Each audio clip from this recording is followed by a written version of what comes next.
on the ground in Gaza. Well, let's pick up on some of the latest developments. We can speak now live to Brandon Friedman, who is Director of Research at the Moshe Dayan Center at Tel Aviv University, and joins us live. Brandon Friedman, thank you very much indeed for being with us here on BBC News.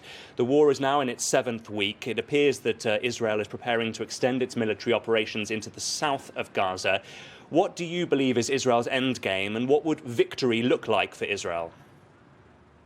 Thanks, Mark. First, thanks for having me this morning. I'd like to make 3 brief points. First, there's still quite a ways to go in this war.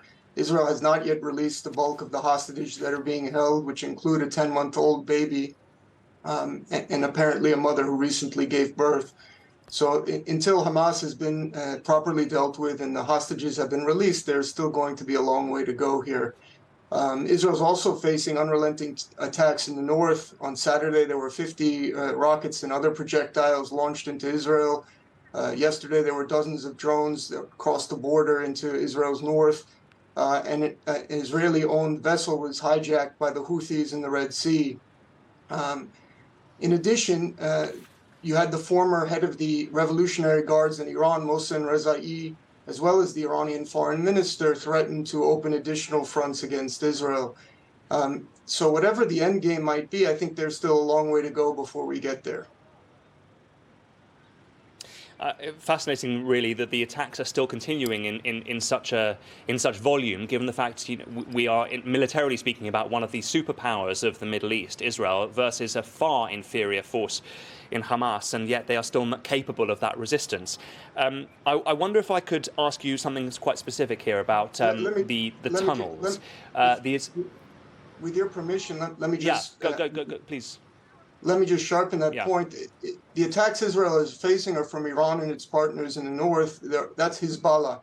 And the Houthis in the south are based in Yemen, and both of them are partners of Iran. So it's not Israel against Hamas, it's Israel against Iran, Hamas, the Houthis, and Hizballah, in addition to groups in Iraq and Syria who've been attacking American forces there. Understood. The Israelis have now released this footage of what they say is a very deep tunnel underneath Al-Shifa, 10 meters deep, 55 meters long, which they believe could connect to other branches to constitute a command center. I've been reading about one report that says that back in the 1980s, when Israel still controlled Gaza, Israel itself built one bunker and one operating room beneath the ground. Is that correct? I'm not suggesting that this could be particularly necessarily the same, of course, but is there truth in the report that Israel actually itself built one part of an underground structure underneath Al-Shifa?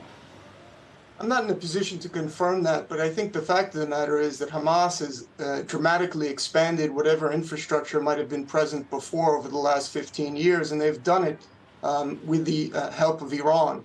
And they've done it at the expense of the Gazan population that so many people have been talking about recently. Abu Musa Marzouk, one of the senior members of Hamas, was even publicly gave an interview and said that the tunnel infrastructure Hamas has built is for Hamas and not for the civilians of Gaza.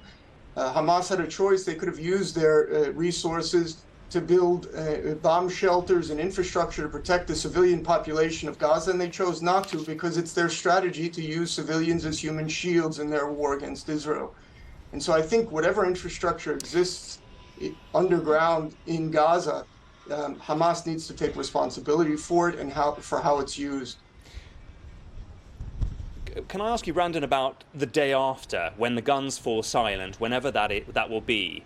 It seems that there is no general consensus in the international community about who or what could govern Gaza. What, in your view, looks like being a sort of feasible option that could gain traction in the international community?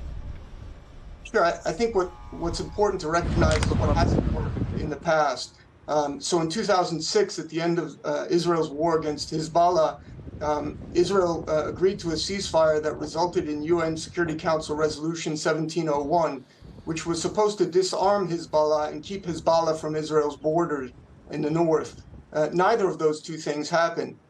So there's pressure or calls for ceasefire at this point in the war, and I think Israel's attitude, justifiably, is well, we don't want to end up with what we had in 2006, which didn't do anything it was supposed to do. In terms of the day after, I think what's needed is one massive commitment of resources to help rebuild Gaza so that Gazans can have a normal life in the aftermath of removing Hamas. And secondly, I think Gaza needs to be demilitarized, and there's probably several layers to that process. There probably needs to be Palestinian Authority forces there. There probably needs to be some combination of Arab forces, perhaps GCC. There should probably be some European and U.S. representatives there, and obviously Israeli oversight because this is Israeli security. So I think it's probably a complex combination of international aid to rebuild Gaza and then a combined solution of layered security to demilitarize Gaza.